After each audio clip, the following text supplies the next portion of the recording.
investigation. Ang mga taong Pilipino, mga bright yun. Diyan ay mo masuta.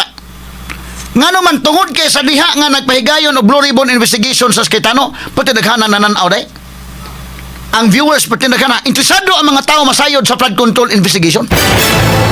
Kay pilagod, ang Kakitano mahigala nga black, pagpahigayon sa Blue Ribbon hearing, 100,000 kapin. Facebook page lang niya mahigala, private lang.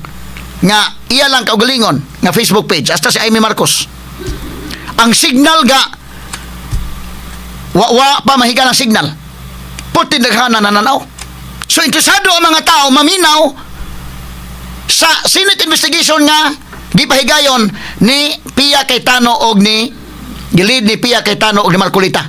O ako moingon ha, kini sa akong evaluation ang sakto nga direksyon aside sa legalidad, ang sakto nga direksyon nga Blue Ribbon, tinuray lang ang kang Pia Cayetano mahigala o kang Marcolita as compared sa kang Tulfo. Nga naman kay kining investigation flood control ni.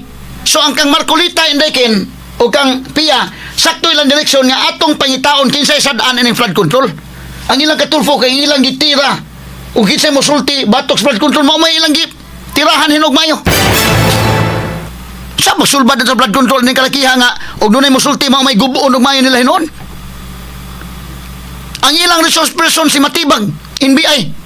Mitatatos Matibag dayo misulti sa Matibag dito ba? Aside niya iya gitirahan ng mga Marines. Mingo po sa Matibag. Kanang flood control no, kuha na siya kay doon natin hibawan sa atong investigation katong kwarta nga kuan gyud para to sa Kutkut River dito sa Cebu para sa Mananga River dito na puntang kwarta na base sa mga investigasyon. At least maklaro nimo nga flood control ni nga investigation. So sa kang Tulfo may galang concentration tuaman gitira sa mga Marines day. So ang mga tao makasabot sila mo na nga sa dihang nagpahigayon og hearing ang grupo nila ni Gatchalian Black. Kabantay mo 6,000 na gid tayo viewers.